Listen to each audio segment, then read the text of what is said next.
Good morning, everyone, and welcome to the Ankerstar Wealth Market Update. I'm your host, Allison Ankerstar, and today we'll be talking about the SECURE Act 2.0 and its implications for the market, Micron's latest earnings release, as well as Lululemon's latest earnings. But before we begin, as a reminder, this is a financial education presentation and should not be construed as personal financial advice. Full disclaimer information is available at ankerstarwealth.com. Good morning, Steve. The SECURE Act 2.0 passed the House yesterday. What's in it that could impact retirees? Well, hey, good morning, Allison. Thank you for that intro, and welcome everybody to the last day of the quarter, which sometimes, it can be a little bit crazy, but generally it means it's like a big up day in the market. So that's kind of what I'm expecting today. The futures are kind of flat right now, but it tends to be a little bit of window dressing, as I've talked before, for fund managers that have to publish their earnings, once a quarter. A lot of times the strong stocks for the quarter get purchased or get bought, if you will. Like Apple had an 11-day winning streak during the quarter that was broken yesterday. But for fund managers to be able to go, hey, look at me, I had the whole quarter, and of course the stocks that are out get sold off, right? So sometimes you'll see some artificial moves at the end of the quarter, but overall it's net positive for the market as some money comes flowing in.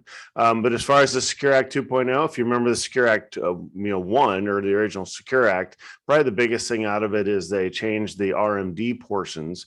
So again, SECURE Act 1.0 changed the RMD from 70.5 to 72. Again, that's required minimum distribution, when you have to basically start pulling your funds out of your traditional IRAs. And they also changed the inherited IRA rules to where, instead of being able to take the required minimum distributions over your life expectancy, which allowed you to kick things out for years, especially if you were younger, it changed that to a 10-year window and said you can take it how you want it, but it all has to be gone in a matter of 10 years. So that was SECURE Act 1.0. So what does SECURE 2.0 mean? Well, we'll cover the specifics here in a second, but the first thing to ask is it going to get passed? And I would say this is a 99%er. I think this will fly through it. You see the House vote there, 414 to 5. It heads to the Senate now. I think it's going to get swept through almost immediately. Everybody wins. And by that, I mean that people receive, the public receives some benefits of not having to take in required minimum distribution earlier. And the government wins because it allows you to keep your money longer, which means you keep it in the market and you keep growing it. So when it is taxed, they tax a larger amount. So how can both sides win? Well, that's kind of the trick of the traditional IRA, is that the government gives you, I like to say politicians are a lot of things, but they're not dumb. They give you a small tax break now, say when you put your $6,000 into a traditional IRA, and they give you a tax break on that $6,000 at your current wage. They wait until you're in retirement, where most people think they're going to be making less money in retirement. There's a large portion of the population where that's true, but I will tell you that most of the folks I deal with are making more in retirement that they made in work, while they were working, because they traded their traditional 9-to-5 jobs for things that create cash flow, like stocks and bonds and real estates and owning businesses, things that are kind of get you to that next level higher of wealth. Now give you tax issues. If Social Security is taxable, if you have a pension, it's taxable. Those sorts of things are all taxable. So therefore, that tax break you think you're going to get in retirement may or may not be there.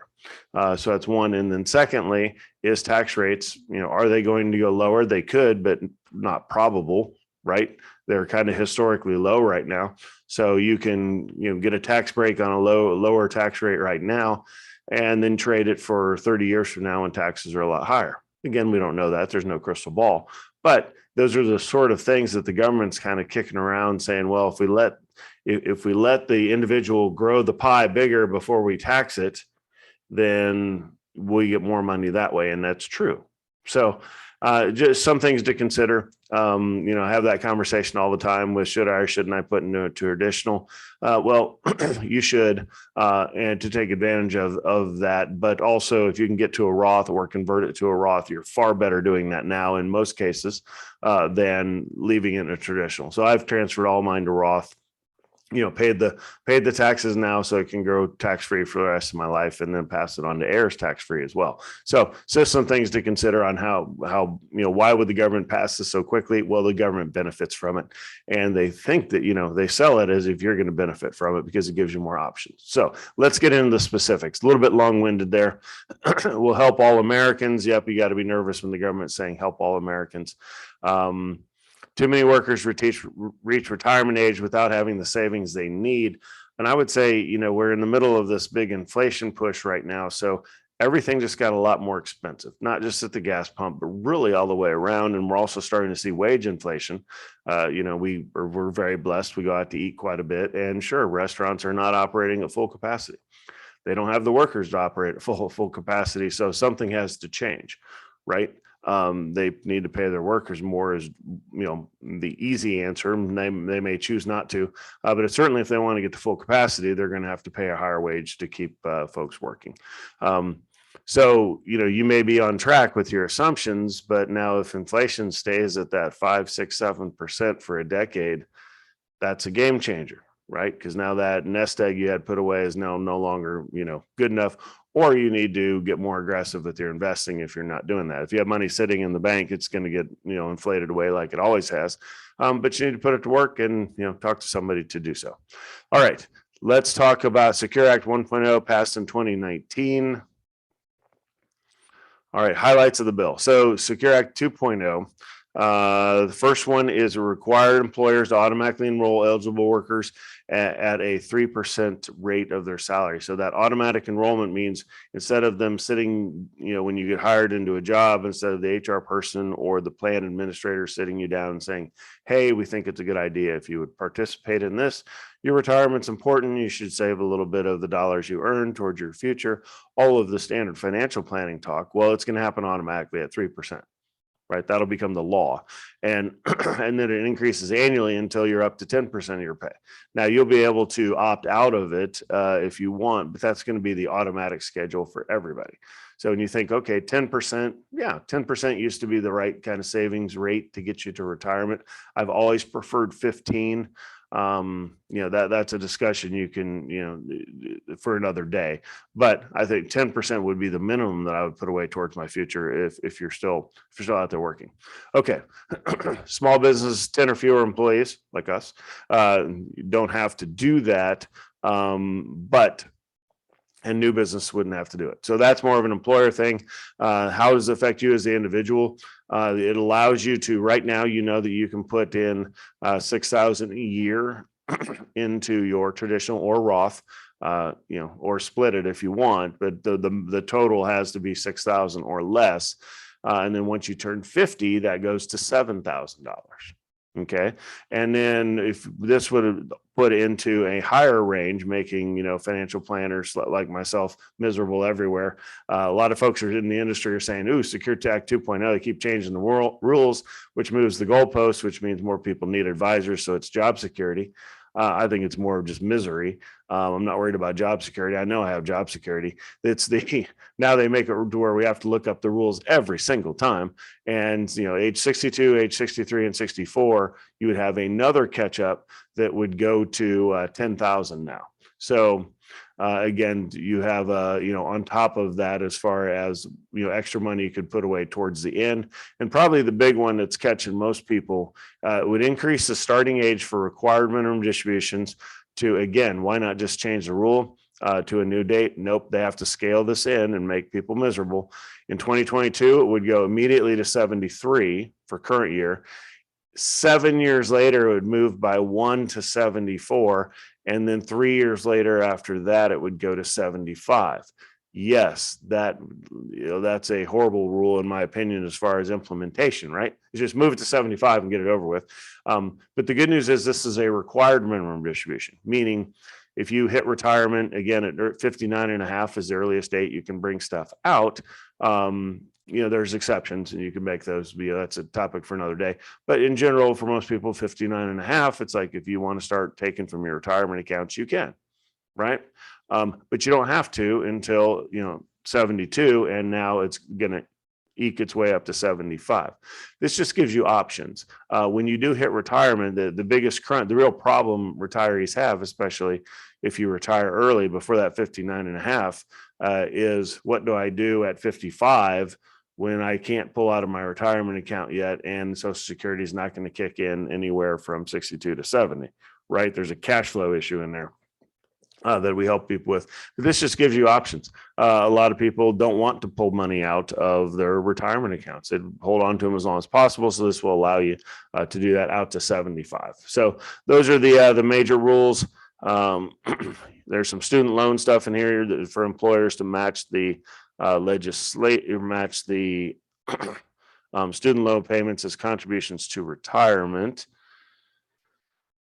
And here's one that is pretty huge. It's right now when you have a match in your 401k, it can't be matched into Roth. It has, so say you put 100% of your 401k stuff into Roth and your employer gives you a match, like Ankerstar Wealth gives employees a match, that which goes into the Roth per the individual's election. But the match has to go into a traditional. So you end up with the two account syndrome, which most people don't want. They want things simple. So this would allow employer matches to go into a Roth, which would again be a tax benefit to have the money in the Roth. So what's next? Senate's going to vote on this in April sometime. I think my personal opinion is that it passes easy peasy, and it becomes law. And now you have to remember all these new numbers out there. So long-winded answer, but I did want to talk to those specifics. So if you have any questions on how that would affect you, just reach out to me. Next, chip maker Micron beat earnings last night. Is Micron a buy, sell, or hold? Well, Micron was a longtime favorite of mine, what I would call during the growth phase, while the chart comes up. And you can see that it's been a while, right? I'll go to the 5-year chart here. So, it was a fade back down below 30 years ago. And, I have a video that a friend of mine took about, our daughter and his daughter talking about Micron. But yeah, I remember Micron at $8. I do. I don't know why I specifically remember that, but I think I loaded up on then. And then I was out of it at some point in time. So, it ran out. You can see the history of the stock. It runs up and it sells off, and it runs up and it sells off. The quarter was good, actually. So, and you see the negative numbers up top. And then you look down here and on valuation, PE of 10. It's profitable, low PE. So that means it'd be a good value. And, it does pay a little bit of a tiny, little tiny dividend for owning the stock, which is nice. So, overall, I think it's a solid company. I think it's going places. Its memory is some of the best out there, if not the best out there. But what I don't really see is a catalyst for this thing to move higher. So I think it's, buy, sell, or hold. I would say hold. I don't have any in the book right now for Ankerstar Wealth. And I'm not going to go out and buy any just because it's cheap, just because I don't see that catalyst higher. So that's my take on Micron stock. Last, Lululemon released earnings last night and the stock jumped 7%. What can you tell us about this earnings report?